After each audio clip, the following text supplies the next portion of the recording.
उपासक ने प्रश्न किया था कि महाराज जी, मन कैसे रुके? तो उड़िया बाबा ने उत्तर दिया, नियम पालन से।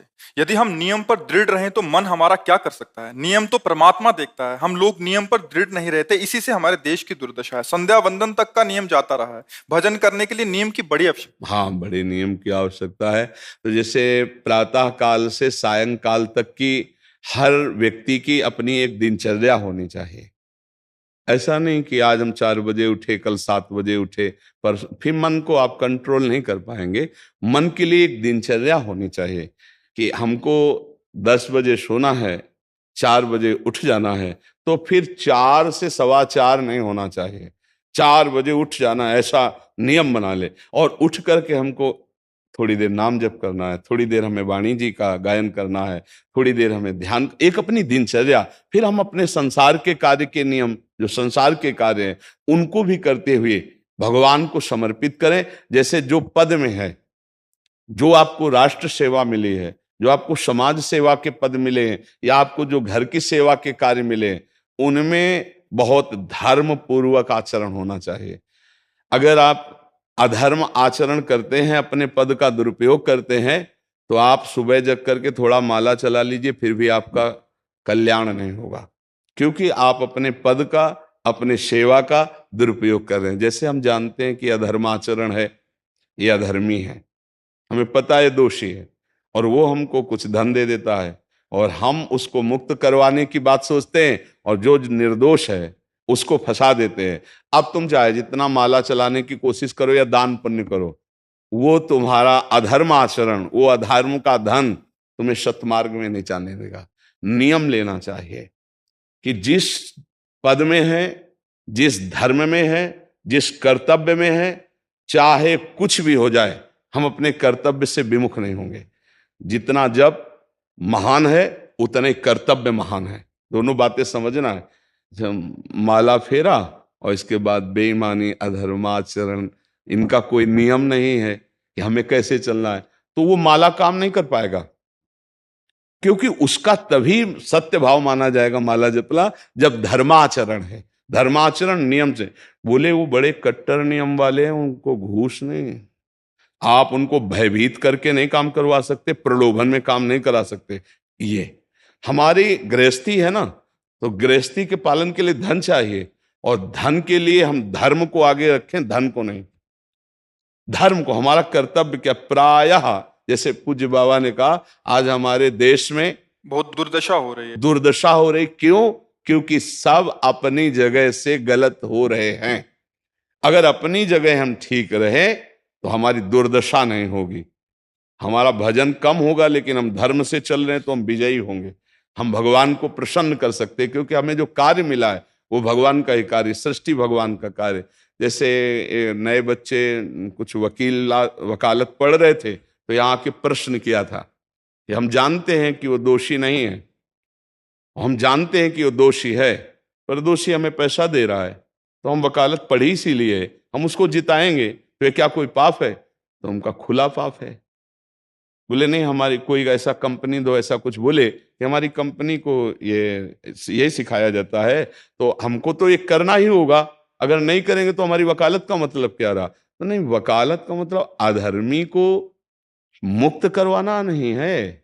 वकालत का मतलब अधर्मी के सबूत एकत्रित करके उसको दंड दिलवाना है, और धर्मात्मा को मुक्त करवाना है। अब इसके लिए आपके पास अर्थव्यवस्था अगर कमजोर भी है, तो धर्म व्यवस्था आपकी पूरी है। धर्म व्यवस्था ठीक है तो परिवार स्वस्थ रहेगा, सुखी रहेगा, भगवान आप पर प्रसन्न रहेंगे। अच्छा, फिर हमने तर्क रखा कि जैसे आपकी बहन के साथ कोई गलत व्यवहार करे, आपको पता है, और वो आपको 10 लाख रुपया घूस दे, तो क्या आप उसका पक्ष लेंगे? नहीं। तो फिर दूसरी बहन के साथ किया है। अब यहां विचार करना है ना, अपने भाई का अगर कत्ल किए हो, मुझे पता हो कि ये दोषी है, तो क्या हम पैसे से उसको मुक्त करने देंगे? लगेगा कि जान की बाजी लगा देंगे, और तुम्हें हम, ऐसे ही एक गरीब आदमी की किसी ने हत्या की है, तो आपका पक्ष बनता है। पर यह ज्ञान कहां मिलेगा? बिना अध्यात्म के ज्ञान तो मिलेगा नहीं। ज्ञान तो इस बात का मिला कि कैसे पैसा कमाया जाए। अच्छा, वो पैसा यदि अधर्म से आया है तो आपकी दुर्दशा कर देगा, आपकी बुद्धि भ्रष्ट कर देगा। तो जो बाबा कह रहे हैं कि आज हमारे समाज की बड़ी दुर्दशा हो रही, उसका कारण यही है कि हमें अध्यात्म का ज्ञान नहीं, हमें धर्म का ज्ञान नहीं, और बड़ी बड़ी गलतियां हो जाती है। बिल्कुल पता है आदमी निर्दोष है और हम धन के प्रभाव से उसको दंड दे देते हैं। वो दंडा भगवान जब आपको पलट कर देंगे तो आप सह नहीं पाओगे, उसका परिणाम बहुत बुरा होता है। तो इसलिए समाज को चाहिए अपने अपने कर्तव्य का पालन करते हुए एक नियमावली बना ले। जैसे कुछ दुकानों का नियम होता है कि वहां फिक्स रेट होता है, नहीं होता? वहां ये नहीं चलेगा कि कसम से कहते हैं कि तुम्हें हम अपना जान करके कि 100 रुपया मीटर ये मिला है, हम बिल्कुल मुनाफा नहीं ले रहे। नहीं, झूठ क्यों बोल रहे हो? दुकान खोले हो मुनाफा के लिए, झूठ क्यों बोल रहे हो? नहीं लेंगे मुनाफा, हम जितने का लाए हैं उससे मुनाफा लेंगे, पर 120 रुपया मीटर देंगे, कपड़ा बढ़िया है, नाप फिट है, इससे नीचे नहीं उतरेंगे, हमें सफाई देने की जरूरत नहीं है कि हम कसम खाते हैं या ऐसा। हम जानते हो ये बिजली है, ये दुकान है, नौकर लगे हैं, तो इसका मुनाफा लेने के लिए दुकान खोलें, कोई दान करने के लिए तो नहीं। तो सबको पता है मुनाफा लेगा, लेकिन एक फिक्स दाम, उसे 10-20 रुपया का मुनाफा लेकर के हम उसको बेच रहे हैं। लेकिन झूठ क्यों बोले? बोले झूठ के बिना धंधा नहीं चलता। नहीं, ऐसा नहीं है। अब असत्य बोलोगे तो उससे जो आपको मुनाफा मिलेगा वो आपकी बुद्धि भ्रष्ट करेगा, और सत्य है कि मुनाफा के लिए है वही चीज, और आप एक फिक्स रेट में दे रहे, बढ़िया है। अब अगर आप कोई मिलावट करके भोजन सामग्री दे रहे, आपको पता है, तो जो खाने वाले के हृदय में बैठे हुए भगवान है वो तुम्हारे जीवन में मिलावट कर देंगे, तुम्हारा जीवन महान दुखमय हो जाएगा। ये कहां समझा जाता है? एक आदमी सिंथेटिक दूध बना रहा है, उससे कहो ये अपने बच्चे को पिला, नहीं पिलाएगा। फिर ये दूसरे का बच्चा जब पिएगा तो उसकी हालत क्या होगी? दूसरे शरीर में जाएगा तो हालत क्या होगी? वो केवल धन की बुद्धि रख रहा है। एक आदमी घी में केमिकल मिला रहा है, एक ऐसे अभक्ष्य पदार्थ मिला है, वो स्वयं नहीं खाएगा, लेकिन वो होटलों में भेजा जाएगा, हजारों लाखों लोग खाएंगे, बीमारी बढ़ेगी, उसको रुपया से मतलब है। ये चीज, ये दुर्दशा हर जगह धर्म का ज्ञान न होने के कारण फैल रही, नहीं फैल रही। एक मरीज बीमार है, असली दवाओं में पैसे ज्यादा है, नकली दवा लेकर के असली के दाम में बेच देना, उसको बिल्कुल फायदा ना होना। लेकिन परमात्मा देख रहा है, तुम जानते हो नकली दवा है, वो तो नहीं जानता बेचारा, ज्यादा पढ़े लिखे नहीं, किसान आदमी गांव का आया है, तुमने दे दिया और उसने पैसा दिया असली के। अब वो पैसा तुम्हारी बुद्धि भ्रष्ट करेगा, तुम्हारे परिवार में कलह पैदा करेगा और तुम्हारा पतन कर देगा। ऐसे हर डिपार्टमेंट में, हर विषय में यदि हम अपने धर्म से चले, अपने सत्य से चले और थोड़ा भी भजन होगा, वो आपको उत्तम गति प्रदान करेगा। पर ऐसा कहां समझ में आ रहा? अध्यात्म के बिना भला ऐसा समझ में आएगा? तो इसीलिए कह रहे हैं हमारे देश की दुर्दशा हो रही। पूर्वजों में पहले यह था कि हमारा धर्म नहीं जाना चाहिए चाहे प्राण चले जाएं, हमारा चरित्र नहीं जाना चाहिए चाहे सर्वस्व नष्ट हो जाए। आज इसकी कोई परवाह नहीं, तो उसी से बुद्धि भ्रष्ट हो जाती है, जीवन एक पशुवत आचरण वाला हो जाता है, और वो अपने को बड़ा सुखी समझने लगते हैं कि हमारे पास बड़ा वैभव है। लेकिन प्यारे, उस दिन को याद करो जिस दिन तुम्हारा आखिरी समय होगा, ना तुम्हारा फार्म हाउस जाएगा, ना महल तुम्हारा जाएगा, ना बैंक बैलेंस जाएगा, ना कोई व्यक्ति, और ना ये शरीर। आप तुम्हारे कर्म तुमको भोगवाएंगे। उस समय की कौन याद करता है? अगर उस समय की याद हो तो भय लग जाए कि नहीं नहीं, पाप नहीं करूंगा, क्योंकि जाना है यहां से। अच्छा, कब जाना कुछ पता नहीं, किसी भी समय ट्रांसफर हो सकता है इस शरीर से। तो हमें लगता है कि महापुरुषों के जो वचन है कि हमें एक नियम से जीवन जीना चाहिए, धर्म पूर्वक जीवन जीना चाहिए, अपने कर्तव्य का पालन करना चाहिए। जो हमारे लिए कर्तव्य, आज प्रायः धन प्रधान बुद्धि होने के कारण कर्तव्य स्वाहा हो रहा है।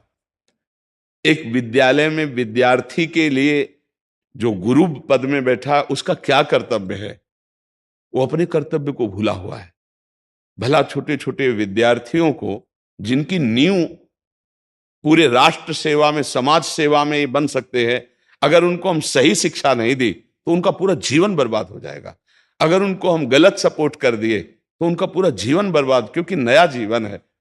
और जगह जगह अपने अपने कर्तव्यों का यदि पालन किया जाए तो पूरा समाज सुखी हो जाए। लेकिन कर्तव्यहीनता आ रही, कोई अपने कर्तव्य को नहीं समझ रहा है। तो यही बात महापुरुष जनों को दुख लगता है कि अगर सब अपने कर्तव्य का पालन करें, धर्म का पालन करें, भगवान का नाम जप करें तो सब सुखी हो जाए।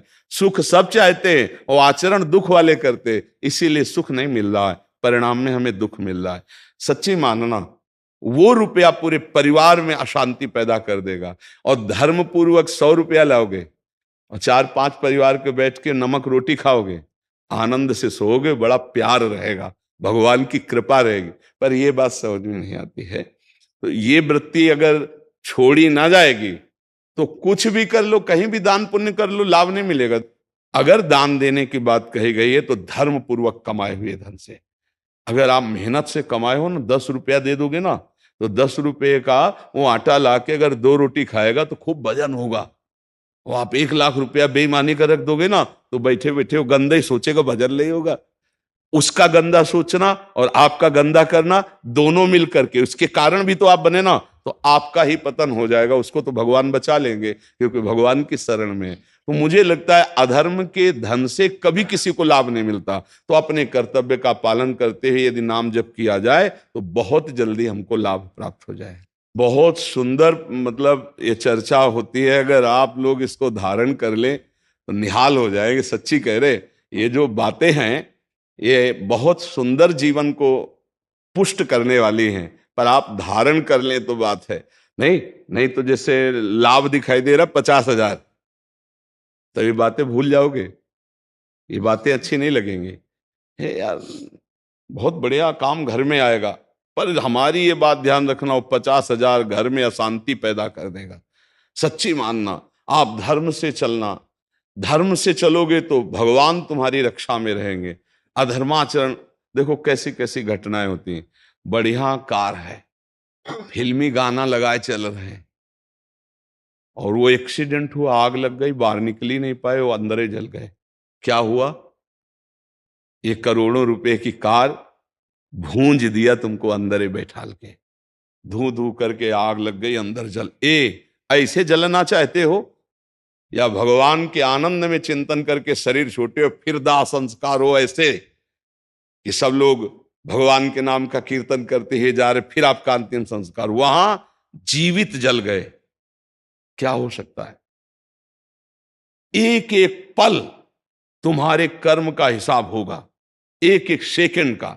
ऐसे कर्म करो कि हमारा अच्छा हिसाब हो, बुरा हिसाब। ये मत समझो कोई देख नहीं रहा, वो देख रहा है जिसको हिसाब करना है, वो देख रहा है। उसके लिए कोई वकील या किसी सबूत की जरूरत नहीं होती, वो सर्वांतर्यामी आपके अंदर बैठे ही देख रहा है। तो सदैव जैसे सत्संग सुन रहे हैं, तो अगर हाथ जोड़ के प्रार्थना है, थोड़ी भी बात मान लोगे तो आप सच्चे सुख के मार्ग में चलने लगोगे। नहीं तो भाई बहुत गंदी हवा चल रही है, माया की बहुत गंदगी ऐसी फैल रही, कलिकाल है ना, कि ये बातें किसी को पसंद नहीं आती। वो बात बताओ कि हम कितना रुपया कमा ले, कैसे कितने भोग भोग ले, और वो अध्यात्म में नहीं है। आपको सच धोखे में मत रहना, अध्यात्म में है। जितना आप धर्म से चलोगे उतना सुखी होगे, और लोक में है जितना धन मिल जाएगा उतना सुखी माना जाएगा। लेकिन वो सुख नहीं है, वो चंद मिनट के लिए हाइलोजन की तरह जलेगा, फ्यूज हो जाएगा।